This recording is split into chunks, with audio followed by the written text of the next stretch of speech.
Yoy! I'm not going to worry about your level of concern. Yoy and double yoy! We talking about Twitter. Triple yoy! Think of how stupid the average person is, and then realize half of them are stupider than that. Quadruple yoy! We love Pittsburgh, PA. We love Steeler Nation.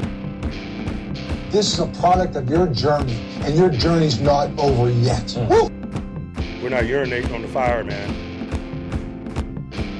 We mock ourselves.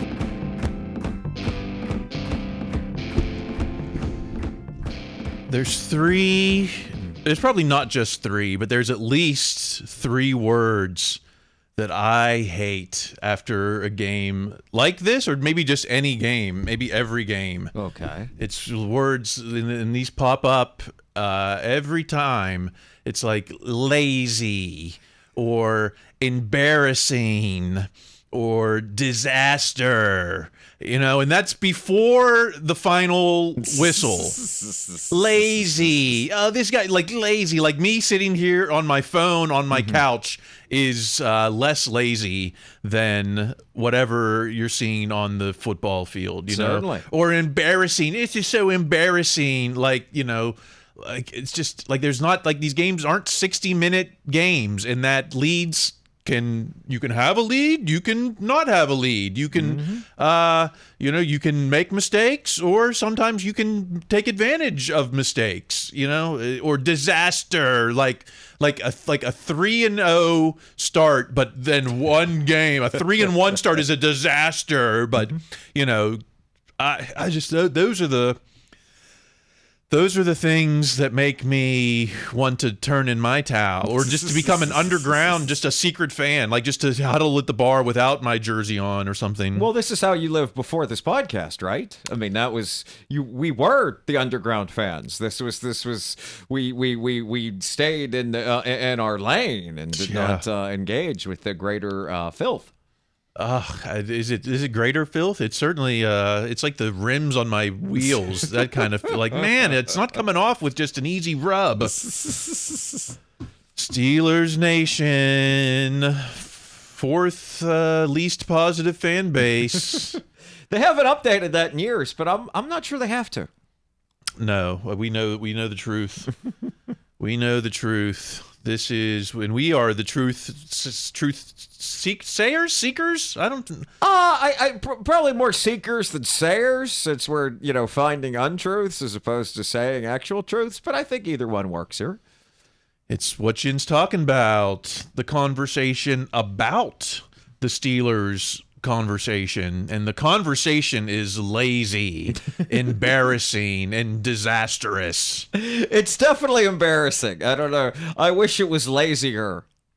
Yeah, whenever someone wants to talk Steelers with me, I'm always just kind of like, I'm like very demure, right. very mindful. You got to feel them out. You have to feel them out. Like, okay, is this person going to be crazy, or can we talk? Yeah, usually it's yeah. Luckily, I haven't run into Steelers Twitter in real life. That's no. But but we also don't seek out like the Steelers bar packed with Steelers fans. I've been to those, and that's where you're like, oh, these are the people posting on Steelers Twitter during the game. Yeah, I can't. That's why I don't go to the Hooters in Hollywood or whatever. I used to do the Steel Pit, and that's exactly what it was. Yeah. Plus, all the driving down there and all that. Well, come on. Yeah. I'm going to Ireland's 32 official bar. I almost wish you wouldn't say it, just in case. Yeah, just in case. Even though they've demoted us from no audio now, I got to listen to Blue Oyster Cult while the Steelers are on. I think it helps. I don't mind not hearing national announcers, but that's me. Yeah, there was some times in this game where I was just like, how, especially some of these turnovers and some of these calls, I was like, what is happening? I don't. Right, and Cheap Trick was not able to help you. Yeah. Is there a Cheap Trick on that jukebox? I don't know. I wish. Spitballing. So it's what Jin's talking about. The show that Neo Video Retro says this was such a great episode last week. Aww. So I guess I don't know if Dustin had something to do with it, or I would imagine he did. We had him here. We talked to him a lot, certainly. And 2 weeks ago, our highest, well, not necessarily the overall highest. The Myron Cope episode was pretty good, but in as far as like first 5 days, 2 weeks ago was our highest watched YouTube episode for whatever reason. I can't figure that out. I guess just the season's back, maybe. The season's back, or I mean, it's I don't know. 2 weeks ago, the team keeps winning. I mean, I imagine, like all Steelers media, positive or negative, you do better when the team does better. Yeah, That is a reasonable expectation. yeah. So I guess this week we'll have we'll be back to our single digit doldrums. I mean, I can't imagine the people giving up that quickly. But then again, I've seen a quick look at the tweets we're talking about this week, so maybe. So, Neo Video Retro, if you want to leave a iTunes review, we'll get you in the giveaway. We're just about to give away our latest one. I think we got the winner picked out because of the just sheer numbers of iTunes reviews, which was 1. So, all right, enough caucus. Let's get to some of these down and dirty tweets. We'll start with instead of going QB talk at first, let's go Tomlin talk. Yes. There was enough Tomlin hate for the first loss of the season in late September. We'll start with @SteelPanther72 Yinzer King. It's 4:09 p.m. and Tomlin still has a job, right? One loss. Please, if we go 3-1 every month for the rest of this season, and we're 12-4, 13-4. We haven't seen that in 5 years. So, but nope, one loss and Tomlin still has his job. That's the Steeler Nation I know. This is it. This guy truly is the Yinzer King. This is the right title. That's absolutely who that is. He pulled the Iron City beer out of the middle of the confluence and it made him king. This is it. I mean, as I told Cal off the air, this is so perfect it almost feels like a joke.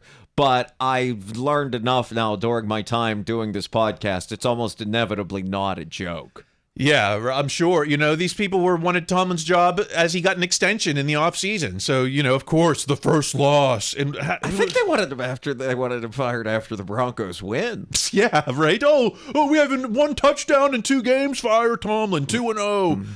Okay. Well, even the Yinzer King has some allies. At Alex Kazora. One of several issues, but really didn't like the way Mike Tomlin called this game. Challenges, timeouts, the team coming out flat, just messy from the start, and it didn't get much better. I mean, how much of this game is on? Tomlin did say, I and we made mistakes. What do you think would be considered a Tomlin mistake?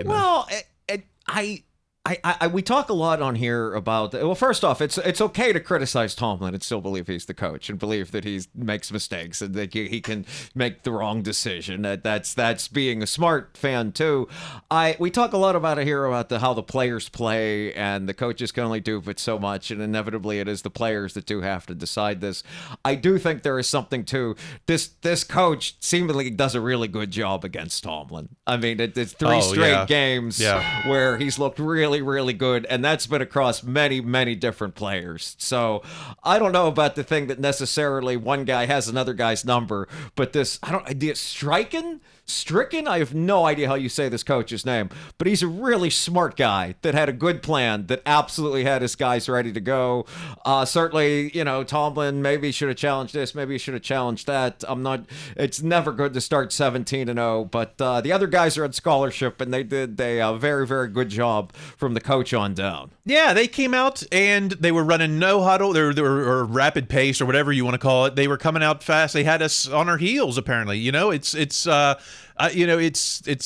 I don't know, just messy from the start. I don't know. It's the second time in a year this has happened in this exact place. I mean, we'll get into Justin later, but that's part of the reason I was so impressed with Justin is that maybe without him, maybe this is like 30-13 last year, the last time the Steelers went to Indianapolis.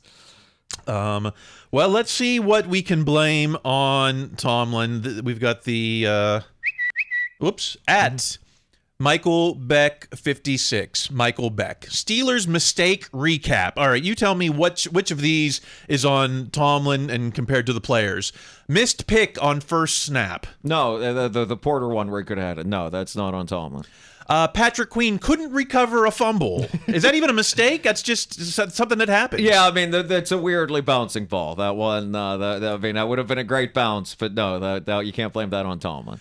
Dropped pick in end zone. I'm not even sure who had the drop pick in the end zone. I can't even remember. That might have also been Porter. I know there were a couple they blamed on him. Also, obviously, can't be blamed on Tomlin. Didn't attempt a 60-yarder. This I kind of thought, because didn't they run it on third down? I thought, they're setting themselves up for the field goal. Yeah, I mean, I'm always a little nervous about, and a little more conservative than Tomlin about the way that Tomlin uses Boswell. So it's hard for me, even in the perfect conditions, which Indianapolis is, to blame someone for not attempting a 60-yarder. Right, we're talking about 60-yarders. 15 years ago it would have been like 50-yarders. But okay, missed 4th and 1. Some people were like, "Oh, why are we in the shotgun for 4th down, QB keeper?" Other times we've heard Tomlin say, "If you can't get a 4th and 1, you don't deserve to be on the field." Which is true. This is the one that's the closest that I could see that Tomlin at least shares some blame in. I mean, ultimately it falls on him what the formation is, who's out there for the play, what the play call is. Obviously, they have to execute it too. But of all of these, this is the one he has the most say in how this occurred. It's almost like you can't win in this situation if you run some like trickery with like maybe a Connor Hayward sweep. Oh, why are you trying to be so fancy? Why don't you just run it up the gut? If you try to run it up the gut and they sniff it out, they got 9 people in the box. You're gonna be like, oh, why didn't we do this or that? It seems like you don't remember the 4th and 1s that you convert and say, oh, great job there. Yeah, and I think that's part of what was so frustrating about this for a lot of fans is that this was one of those things where it looked like a good matchup for the Steelers on paper going into the game. The Indianapolis run defense was very lowly ranked, and the Steelers were unable to run on them with much success. The Pickens fumble. Oh, Tomlin's teaching them sloppy technique. I mean, that was concerning because that's now twice in this year Pickens has fumbled. This in the Buffalo game, but that one is also not on Tomlin. And also, in Pickens' defense, it wasn't like he was out there, showboating with the ball. He did kind of get, there was contact there. It's not like he can, there is. You don't want to coach out of Pickens the idea of trying to get more yards. Yeah. The Fields fumble. I'm sure Tomlin is like, yeah, we need you to run around in circles and then lose the ball on a key play. Now, circle this one because if Russell does get in there, this is going to be one of those plays is why. Because Tomlin sees this as just as important, if not more important, than the 3 touchdown drives in a row in the 4th. Right, and all the stats, and we'll get a lot of QB talk, but all the stats that it's like, oh yeah, but what about that weird fumble? Mm-hmm. And this is one of the ones where I wish the sound was on in the bar because I swore that he was down, and they have to review it because it's a turnover. They do have to review it or it's a turnover, but it was also called fumble on the field. So that's I agree that one was pretty close, but it's so tough to get those overturned sometimes. 3 more mistakes. The fumbled snap sack. Exact same thing I said about the last one. If Russell does get in not all that long from now, this will be a major reason why. Najee not getting out of bounds. That was when it was third, and that was on the final drive there. Mm-hmm. Even though he technically did get out of bounds, but he wasn't given the forward momentum that stops the clock. Is that how it works? I mean, there is.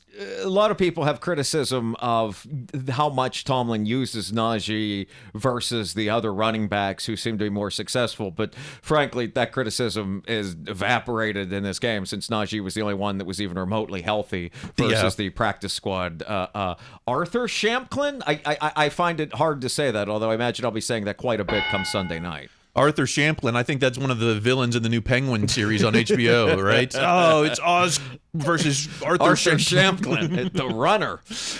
One more mistake. Not using the last time out on 4th and 10 at the end there. Tomlin said what did Tomlin say? He said he liked keeping a little more tempo there to try to keep the defense off their plan. As soon as Justin fumbled the snap, the game was over. I know we had plays after that, and and Tomlin with his timeout. I mean, sure, was there a different way to deal with that? Yes, but unless that timeout was a way to go back in time and not have that play, it's hard for me to get too upset about that. But I mean, that is at least something he can control. I note this guy didn't have I know a lot of fans were upset about the not challenging the Najee run, which I want to say was in the second quarter. That could have been a first down, and that's at least one.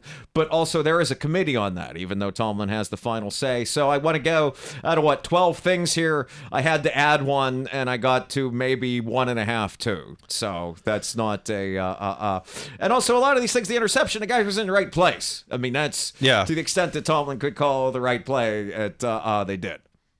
I somewhat resent that. Right, I resent it too. This Tom, all these mistakes. Players. These are players play, coaches coach, and sure, man, maybe the other guys had a good game plan though. Yeah. Well, yeah, and that's executed it, and that happens, and that's okay. It happened. Okay, all right. Hold on, we got a ton more Tomlin talk.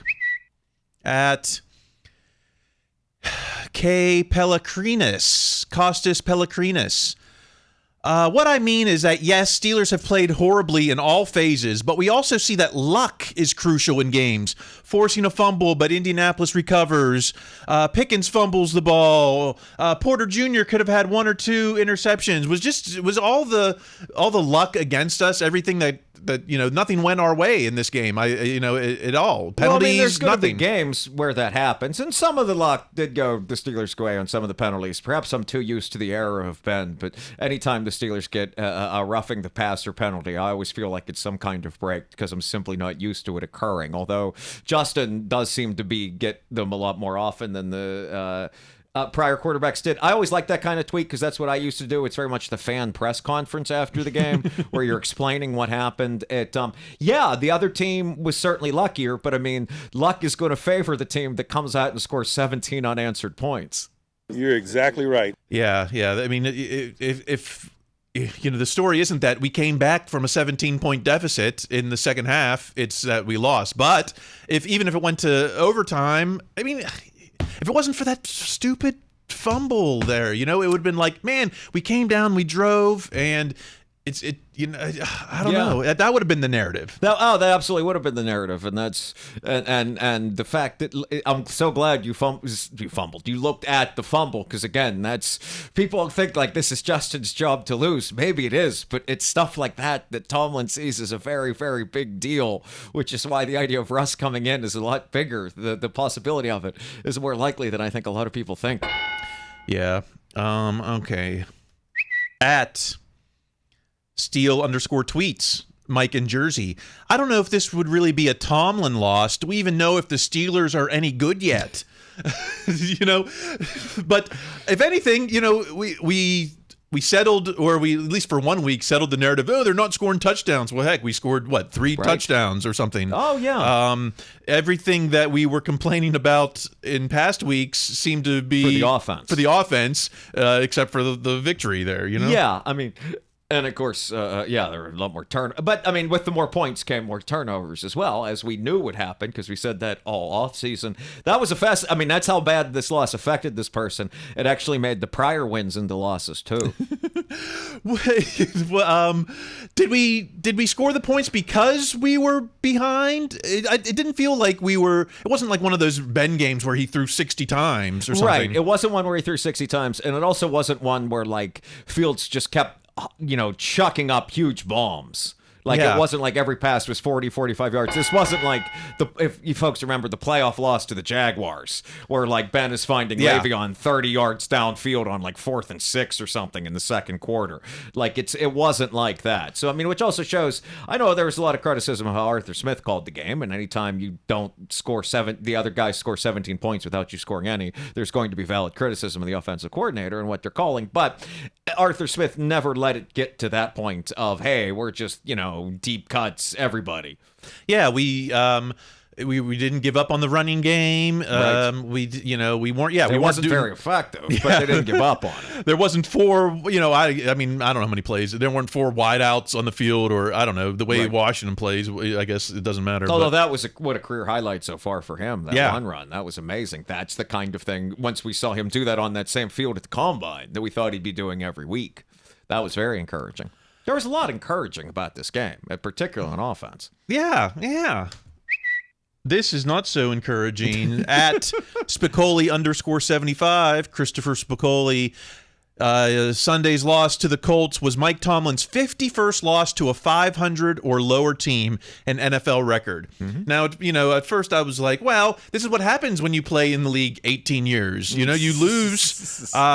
lose games to 500 teams, and I was trying to find stats to kind of rebuke this narrative. What I could find was in the last 4 seasons, Tomlin versus teams that finished the season with a losing record. So, you actually got to where I was going to go with this. Like this Colts team might not be, under 500 come the end of the season. Who knows? Right. But in 2020, Steelers were 7-2 against teams that finished with a losing record. In 21, 7-1-1.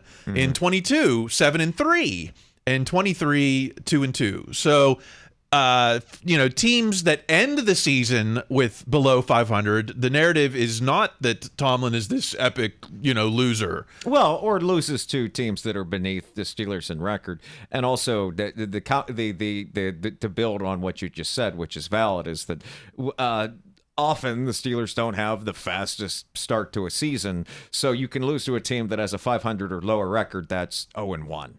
They're 1-2. They're 2-2. They're 1-1. That, I forget who pointed out to me the Steelers have Tomlin's worst if you go week by week in his career, Tomlin's worst record by far is week 4, which I mean, here we are at and I don't know, I can't even begin to guess why that is, but it sure wasn't the snow. But but I think that it's for teams that typically don't start well. Again, if you lose your opener, well, they were 500 then.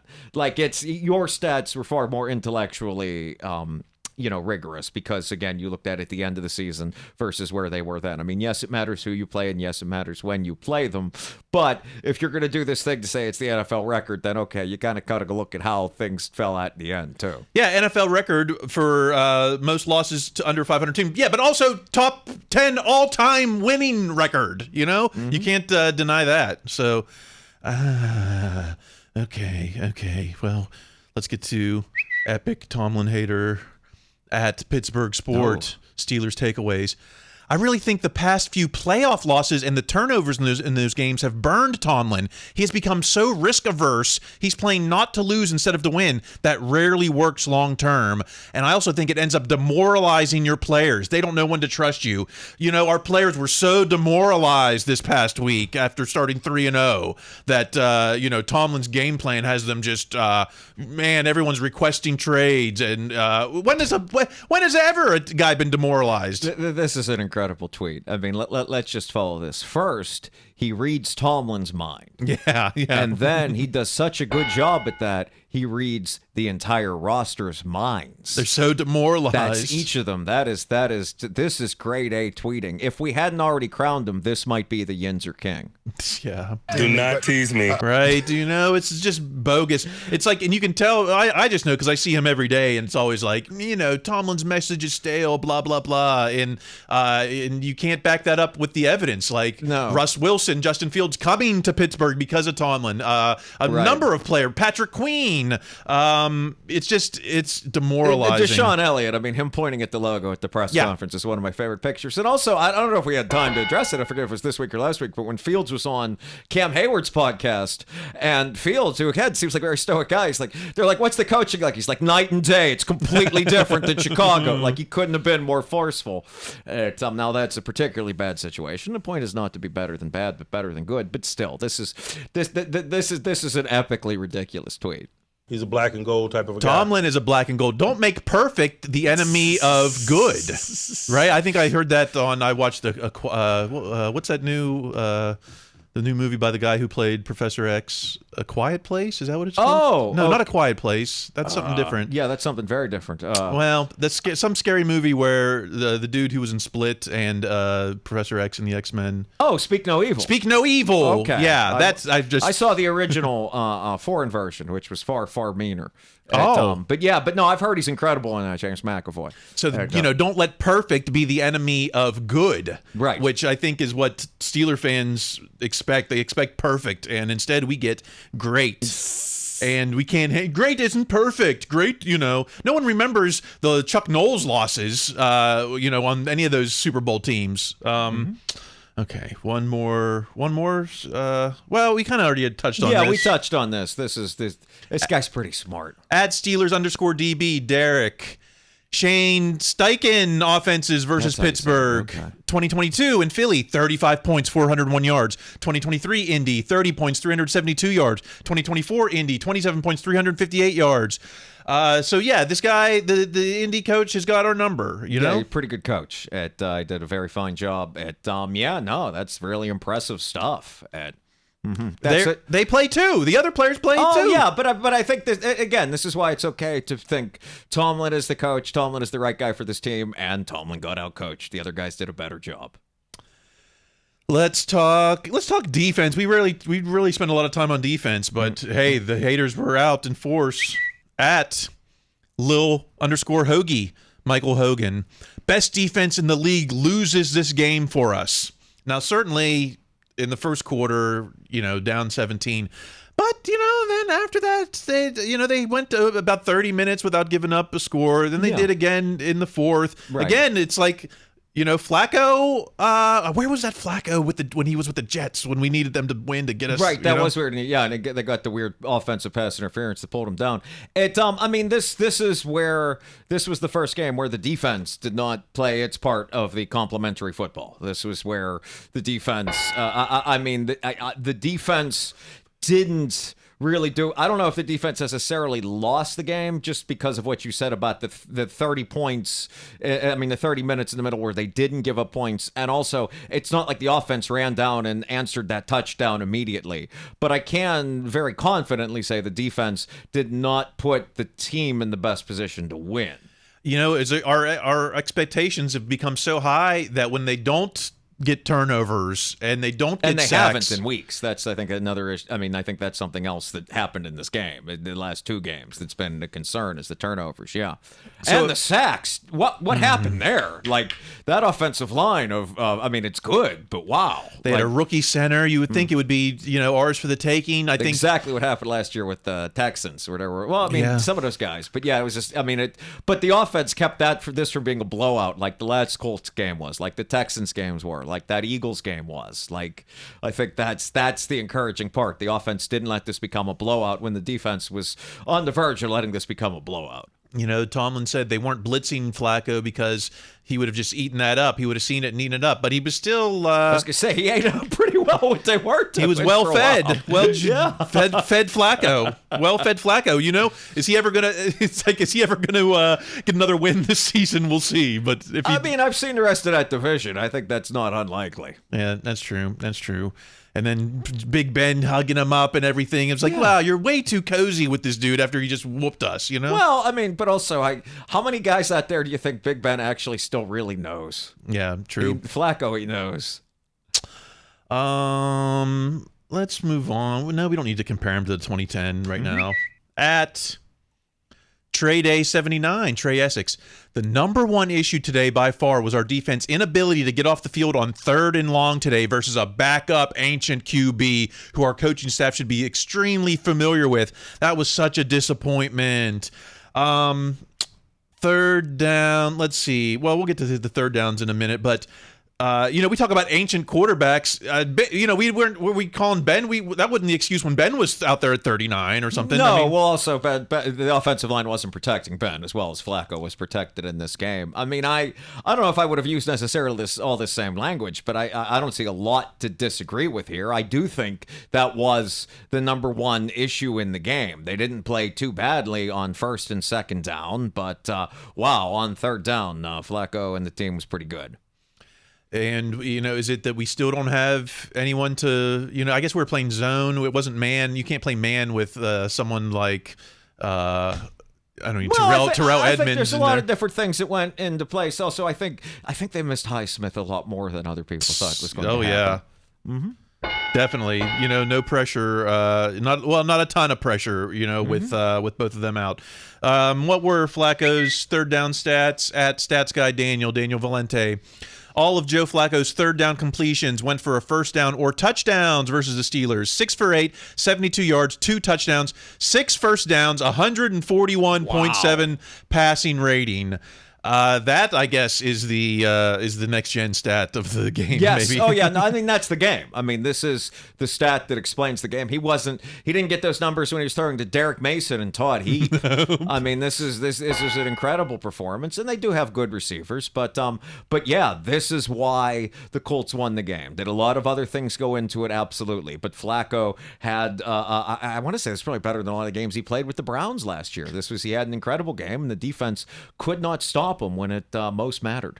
Yeah, no pressure, and then man, they said, "Oh, we're not blitzing him because he's going to pick us apart." But man, it's like a little bit of pressure would have maybe he would just got it out sooner. I don't know. Well, I think they pressured some. It sure wasn't working. They clearly made some kind of adjustment after 17-0. And so, I mean, whatever they had started to work better until the other guys either adjusted back or wore them down. Yeah, even Ben was like, "Oh, I was more nervous when Flacco came in than with Anthony Richardson, even though Richardson was coming out firing, to start." And we couldn't. A lot of their run game was because I guess it was Herbig. Yeah, had to prepare for the QB keeper. It was kind of like Bud Dupree versus Lamar Jackson. You couldn't commit to the run because you had to pay attention in case the QB kept the ball. Mm-hmm. Oh, yeah. No. They ran at Herbig. I mean, Herbig has a bright future, certainly, but he's not a start today. All right. Well, we waited long enough. It's time to ask that eternal question. QB 22 plus 2. Where are you? We've got some work to do now. QB 22 plus 2. Who are you? We need some help from you now. We've got a mystery to solve. Which QB do we want, gold and black? Okay. The mystery is not over yet, Scooby Gang. No, it isn't. Let's talk QBs with @Gage_returns. Fields better. Get comfy on the bench, Russ. Fields today. 20 for 34, 312 yards with 1 TD. Rushing, 10 for 55 with 2 TDs. The Steelers have found their franchise QB. Are you giving him, Fields, the $30 million contract this week? Call him up, Omar. Break tradition. Yeah, no, not this week. No, because this it was a genuinely inspiring performance, and it was absolutely what this team and Fields needed. Without him doing that, then this game becomes last year's Colts game, which was 30-13 and not that close, and might even have been worse than that. But that of those glowing stats, that did ignore the 2 fumbles, which Tomlin weighs as heavily, if not more heavily, than those other stats, because as we've seen with those 2 fumbles, that's also why the team lost. Like, number 1 was the defense's performance. Number 2 was those fumbles, and those can't be erased. Yeah. So that's why, and if you see Russ this season and see him sooner than you might think, it's absolutely going to be because of something like that. I'm very encouraged, and I think Fields is most likely going to be the quarterback next season. He's certainly in the pole position, I think, yes, for 2025. But you can't sign him to. You don't see him as the franchise guy for the next 10 years just off of that performance because of what happened. You're exactly right. Yeah, all right. Well, let's look at it this way. Pick Dick, Darth Fields. Field stats through week 4. 5th in NFL in completion percentage, 10th in the NFL in total yards, 9th in the NFL in total TDs, 4th lowest in the NFL on turnovers, 9th in the NFL passer rating, tied for 9th in yards per attempt. I mean, does he look like a top 10 NFL quarterback out there this year? I mean, he certainly did at moments on the game Sunday. I'm not sure. I mean, I guess technically 2 total turnovers. I'm not seeing anything about center quarterback exchanges on this list. Yeah, which is also another reason that Tomlin is more than content to go back to Russell at some point, not all that long from now. But no, these are all encouraging things. This is all great, and why the future is very bright for Justin. I think the Steelers would like to have him around, but the Steelers, again, want to win this week. They're not worried about the franchise quarterback for the next 10 years just yet. They want to get through a game without the snap from the center being fumbled. Yeah, let's. It was like the eye test versus the stats test, and I think that's the point that at House of Berg 412 makes. Bergie, when you look at the box score, yes, Justin Fields had a good stats game, but the eye test shows a different story. I saw a QB who didn't know what to do when he was behind in the score. That's not going to work with the gauntlet of schedule. Now, I don't know if it was because we were behind. I don't know if it was because of that either. It was still just the sloppy moments. Yes. I don't know if those were above the neck or just sloppy. I don't know, or just mistakes. I don't know. Well, I would amend that to the quarterback didn't pick the team up until they were already sufficiently behind. Like he did, it was. Yeah. I mean, it's complementary football, and we've seen it so many times the other way. The offense goes three and out, and the defense goes and gets a 3 and out. We've seen that for years now. Okay, well that's what didn't happen this week. The offense gave up a touchdown, and the defense gave up a touchdown, and Fields didn't go down and at least get a field goal. Didn't at least get get in the end zone or something. And I think that's what was concerning. He didn't really start to fire it up until they were way behind. How about at Scarpizio Scarps? Let me be clear about Fields. He did the most damage against a prevent Colts D. He held onto the ball too long prior to the sack fumble. He's not above criticism. No one is. It wasn't necessarily slop time or garbage points, was it? I mean, I can see if maybe the Colts pulled back a bit, but it's, as I remember thinking during the game, the Colts have gone up so big so early that if this was reversed and the other way and it was the Steelers doing this, I'd think, okay, these other guys are getting back in this game. This has happened too fast, too quickly. Now, I've seen a lot of games where the Steelers get blown out, but I also allowed the thought that this could be a different team, and it was, since Fields was able to get back in. Scarp's point, or at least the way I take it, to take it at its, to steelman it there, is that this was just one game. Let's see if Fields can do this again against another defense, because it's easy to sit right here now and say, okay, Fields is getting progressively better each game. Let's see if that continues against Dallas. Let's see if, they can score a lot of points without being way down. Then we could see this as something more that would eliminate any thought of the prevent Colts D or whatever. This is the first time that we were behind, we were behind earlier in the season, but this is the first time we've been behind, especially in the fourth. Scores. Yeah, and up until that last drive, everything was peachy. There was a comeback. We almost had a fourth quarter comeback. Everyone seemed to stay composed, even down 17. No one panicked. No one, it wasn't. It wasn't mistake, right? I can't think. It wasn't like people were playing sloppy, committing dumb penalties. It's just we weren't in this position yet this season. Yeah, and there was also, there again, the centered fumble snaps and Fields getting his foot stepped on and all this. Those are dumb, stupid mistakes that can't happen in the preseason, let alone week 4. But it wasn't like they didn't let this game get away from them when that's happened too many times in the recent past. But there's more to be said, especially from at Wise Tim 55 Scarecrow. Fields is only capable of playing schoolyard BS, a running back playing quarterback. Yeah. Fields is who the doubters thought Lamar was. If anything, this is incorrect. This is into that too. But also, Fields running, maybe that is a reason that to not exactly bring Russ in right away. It seems like Fields' ability to run at times was what kept us in this game. Yeah, Fields' ability to run, particularly down at the end zone, in the red zone, is a true weapon, and he got in some tough throws. He really made some great, accurate throws where only precision would carry the day, and they did. It's not like Fields missed on a whole bunch of passes or something. I thought his, whatever criticisms I have of this game, I think Fields' throws and throw selection were not among them, and they were not why the Steelers lost. Yeah, there weren't mistakes in that fashion. He doesn't. He maybe doesn't process as quickly as you'd like, but that's also, I come back to, he was supposed to be on the bench. Yeah. Well, speaking of bench warmers, at Anthony A_8, Anthony Abed. Russ just got his job back. If Russ is healthy, he's at least going to be the number 2 now, right? Yeah. We've already talked about how, the mistakes and the sloppy play are what's keeping the door open for Russ. Tomlin kind of admitted, this is the first time we've heard him admit, maybe Fields has kind of earned the job. Or Fields, or that the potential exists for Fields to open the job.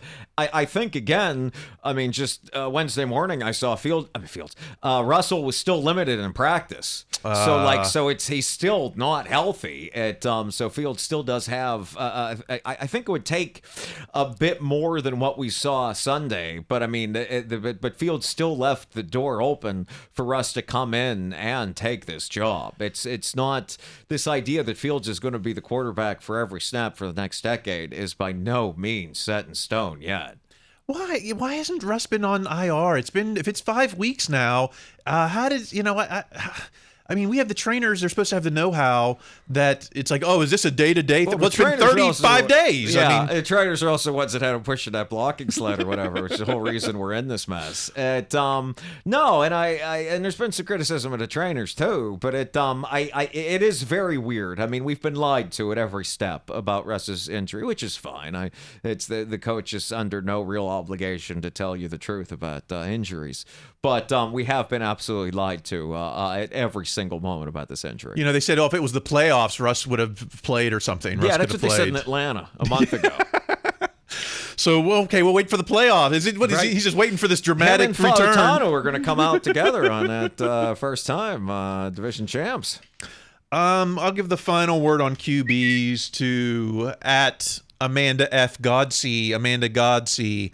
I don't really know how anyone who watched the Steelers-Colts game is going to come to the conclusion that Russell Wilson will be the savior, especially given the disarray on the O-line and the fact that he's 36, coming off a calf injury. What would Russell bring that Fields is lacking at this point? Well, I tend to agree with this person, but I do think the counter-argument to it is that Russ is an even more accurate thrower and makes decisions far more quickly. He processes faster, so he would be able presumably to get rid of the ball faster. A lot less of those, I'm taking a sack because I've been running around forever, and I fumbled the ball as well. So I think that's the argument for why Russ would be able to come in and do this. But this is a very valid point about the coming off an injury. This offensive line is, to put it as gently as possible, in flux. Yeah. So, yes. Yeah, Tomlin said before he really loved the deep ball from Russell Wilson, but it's like with this line, are you going to have time to run the deep ball? Yeah, I'm not sure how much deep ball we're getting. But then again, with the Fields' deep throws have been on the money. The ones to Pickens have been, in the front pocket, as Tomlin says. Absolutely, so absolutely. If that's the advantage that Russ brings you, then he might even be better at it, though. Russ might even be. We've seen a few of them from Fields. I also think Tomlin would trust Russ to make more deeper throws than he does with Fields. Yeah, he'll bring out the BA playbook with Russ in there, right? Should we talk a little Arthur Smith? Arthur Smith isn't off the hook. No. At South Mississippi, Dazio. Steelers offense no different from last year. It's the Yinzer Prince. It is night and day from last year. We know that because we saw what happened in this exact scenario last year. They got blown out, and that was even without Canada there. They were in this game in Indianapolis. They went down early, and they were never, ever in the game. So, no, it is not the same offense as last year. Well, take a look at some of these stats from @Gray Doc Rowe. Doc Rowe.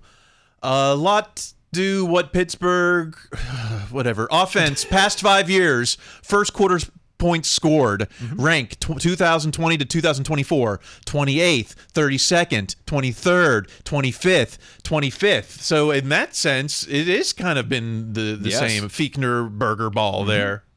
Yeah. Oh, yeah. No, they start slow. That's not in your imagination. That's not a bad faith argument. They rarely come out and take charge. They say everyone scripts the first 12 to 15 plays. Yeah. This script is not that good. Yeah, but do they need to they need like another revision? Like, oh, here's the script. Okay, go back and do a second draft on that. All right, yeah. We're okay. Well, here we got the new blue pages. You're gonna put those in. I think you're still on the green draft. But once again, first quarter stats aren't game stats, I guess. Right, and once the team gets in the fight, they change and all that. But and Tomlin even said at the press conference, right? I'm not concerned about these slow starts, but it is concerning that this has been a consistent thing across a wide span of time. I laugh at some of those next-gen stats. Yeah, I guess so. I guess it only matters what happens in the fourth, I guess. Let's talk running backs. At John Thompson. It's been clear for a while that Harris is holding the offense back. Every back does better. These defenses know how simple the offense is when he plays. A lot of Najee hate this week. He's not putting up the numbers yet, and it's certainly, when Cordell Patterson is in there, man, he looks like he's running stronger. When Jaylen Warren is in, well, maybe not so far this season. Yeah, we haven't seen Jaylen this season because he's still hurt. No, Cordero ran great, and he's but I mean, Cordero is also like a quasi-legendary player. I always forget about that until someone brings it up. No, he has an incredible burst that Najee doesn't have, and this offensive line really does lack it could use a running back with that kind of burst. I think that's part of what people were responding to. You saw Cordero get in there and just burst through the line and hit the hole and keep running, whereas Najee didn't do that. It's a plodding, stronger guy to wear you down, which is never going to work in a game where you're down 17. It's going to be tough to get that guy. And I think it's completely a moot argument now because there's no other running back to give the ball to. Right. But we said before the season when they didn't pick up his option, Najee's probably gone, and I wouldn't be at all surprised by that. But they're going to, it's kind of like Dan Moore. When he's gone, they're going to bring in somebody a lot like him. And they're going to miss him when he's gone, I think. I don't know. No? I mean, maybe. It's entirely possible. Well, I like how the narrative last week was like, oh, we didn't give up on the running game, right, and we wore him down, and then in the second half, we showed him who's boss. Right. Well, this... Which you can do when you're not down 17 in the first quarter. But, this game started the same way, but like you said, you can't wear anyone down when you have to throw your way back into the game, and that isn't the best use of Najee's skill set. And also, it hurts Najee not having Jaylen Warren healthy. I mean, Najee would have looked a lot better in this game if he could have had fewer carries, and Jaylen and Cordero get a lot of carries in there. I mean, that absolutely would have made Najee better. But when they found out how to get him the ball in a different way, I'm thinking of the screen pass was an amazing play. The first good screen pass we've seen to get that stat up since, 2018?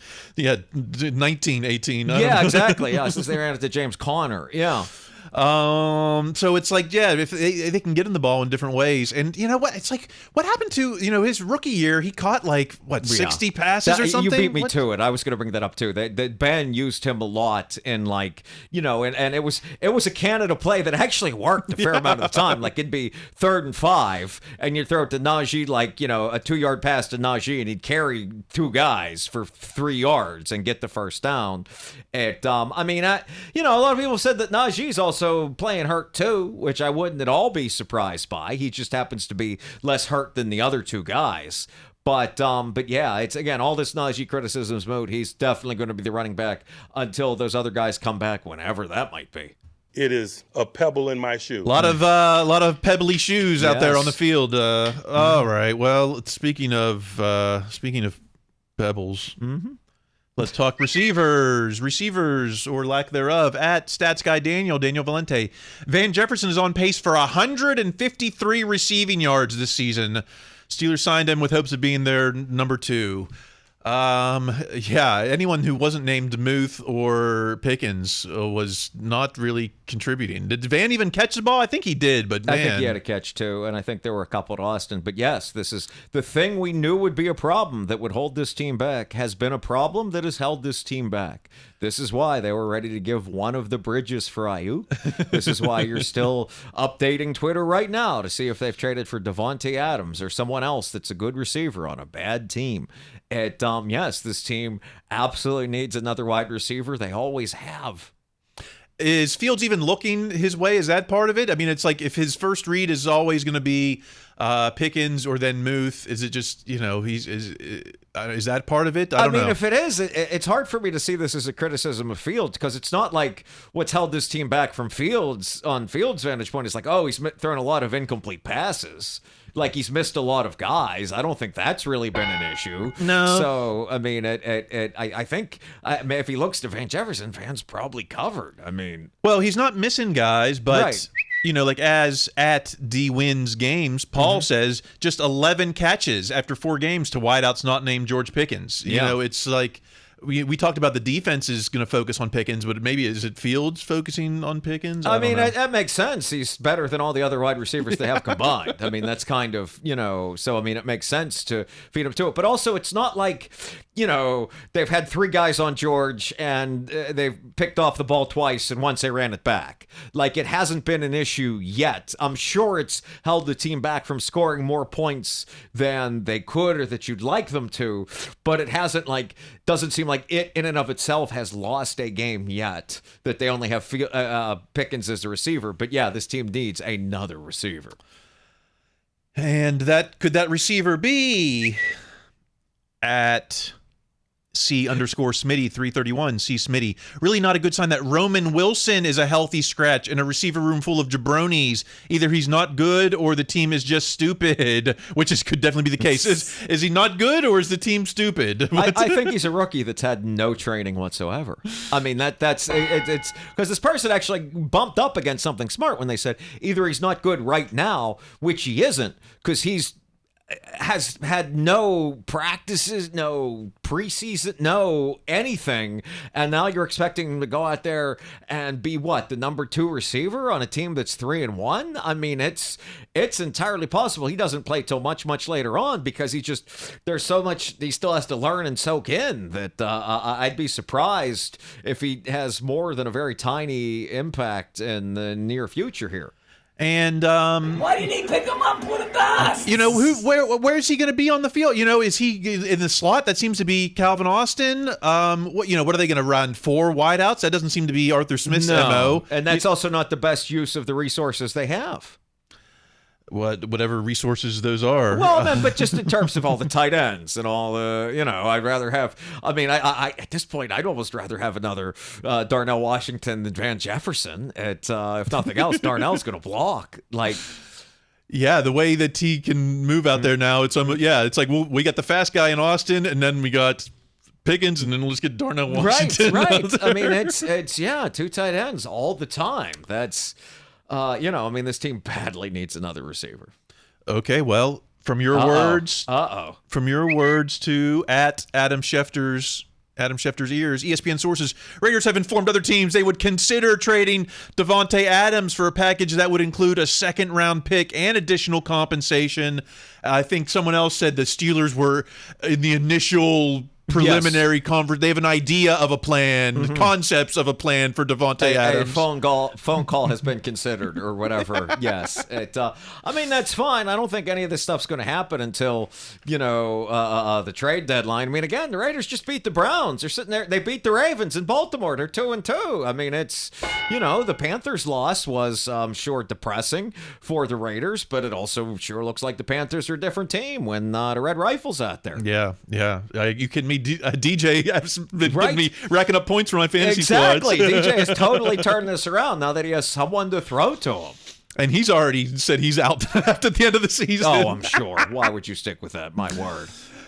And okay, we haven't talked about the O-line at all. Is this O-line or is this running backs? It's a lot of things. Jim Wexell, James C. Wexell. Someone tell Steelers coaching staff that the running game is not working. Well, again, I said this already. Last week we were like, yeah, we wore him down. It took 3 quarters, we finally started wearing them down. Now, the first time that doesn't happen, it's not working. Again, it's different at 17 to nothing. That's a different place for the running game than back and forth on a sunny day, no score, 7-7, that kind of thing. And we got 3 offensive linemen who were watching SpongeBob less than 12 months ago. Oh, and, God, yeah. I mean, it's half of the offensive line has already been hurt. I mean, it's all the good luck this team had for the last 2 years in terms of offensive linemen staying healthy, and they were remarkably lucky in the Pickett era with that. That is all gone. They are sending dudes out there. But to the credit of what Khan has put together, guys with talent, guys that will absolutely screw up, but also occasionally really do things right. Like McCormick, like Frazier. They're getting Siamalu back, but man, that Daniels loss, losing him for the season is a very big deal. Yeah.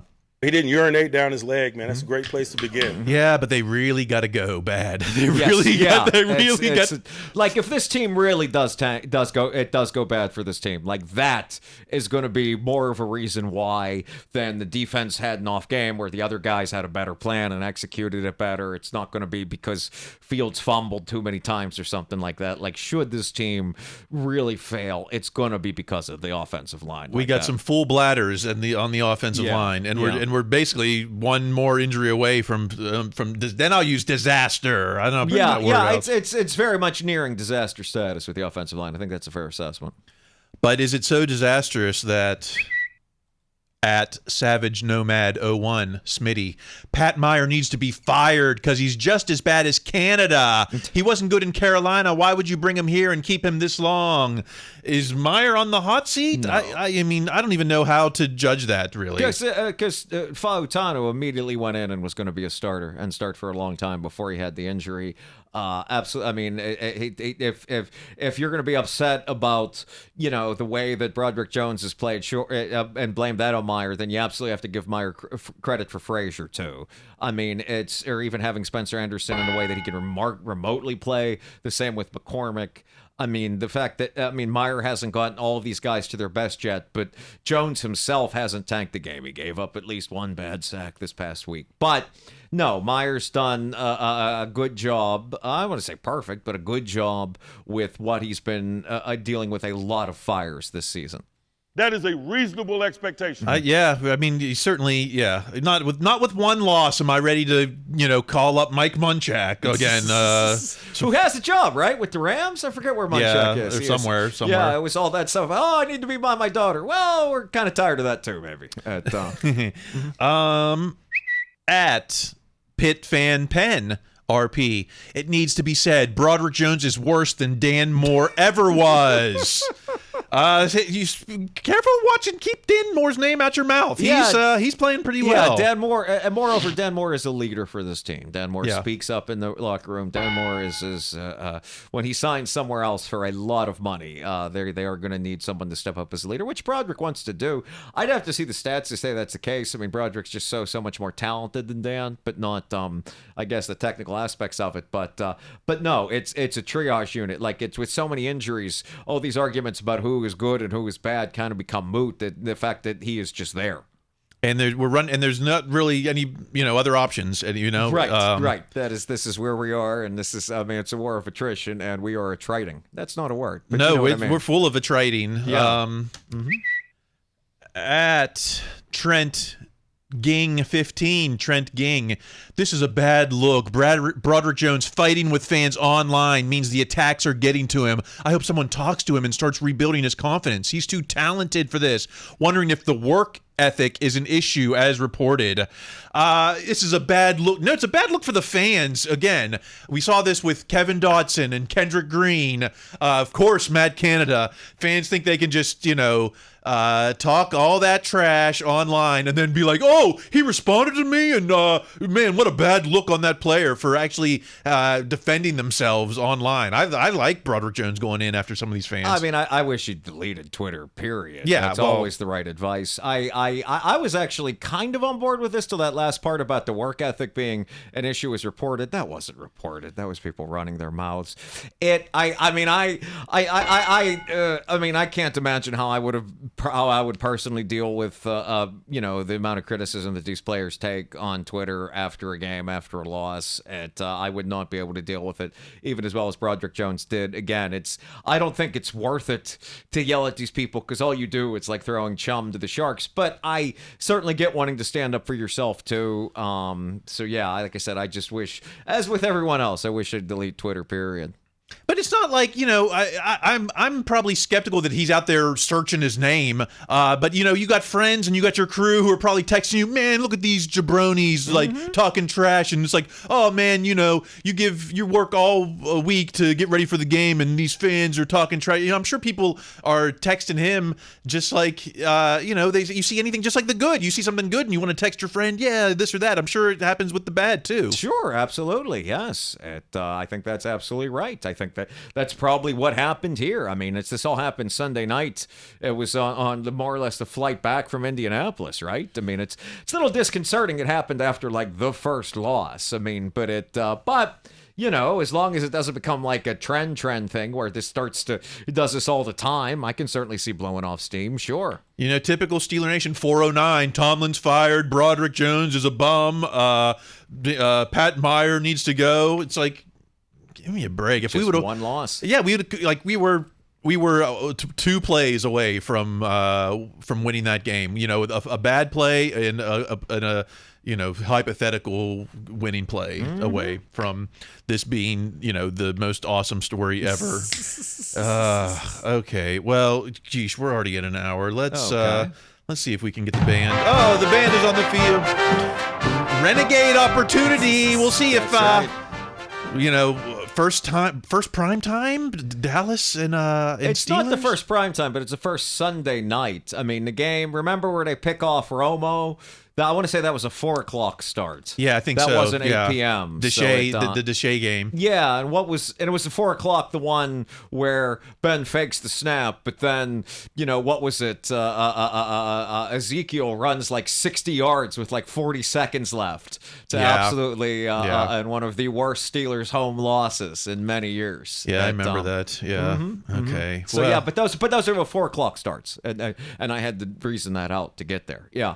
Well, I expect a renegade on Sunday. Could be a shootout. I mean, if the Steelers' defense doesn't improve, we could see another very high-scoring game between two very good offenses. But especially they're missing what? It looks like they're missing Micah Parsons and their D lineman and that Lawrence guy, I think. But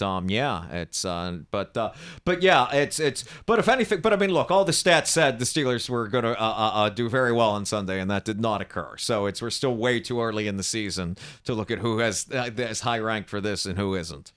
Yeah, it's almost it's almost like it's still too early for things like We can't speculate and recollect. Like still too, it's still any given Sunday. All right, well, just a couple odds and ends. How about?